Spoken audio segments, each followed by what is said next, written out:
Kamusta kabayan? Jan Bertis po ng ACTS OFW Party List. Tayo'y samahan ng mga OFW organization sa buong mundo na may iisang layunin. At yan ang ipagtanggol ang karapatan at kapakanan ng mga OFW at ng kanilang pamilya. Noong 2015, kasama nyo, ipinaglaban po natin na tanggalin ang pangongolekta ng 550 pesos airport fee. Ang magkaroon ng maayos at agarang pagpapadala ng balikbayan boxes. Pagpapabasura ng medical repeller decking system ng GAMCA. Tulad nyo, galit na galit kami sa tanimbala modus sa airport, kaya isa tayo sa mga nagtanggol sa mga biktimang pasahero.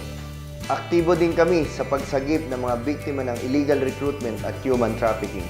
At para sa lalong ikauunlad ng pamilya, financial literacy seminar po ang aming handog.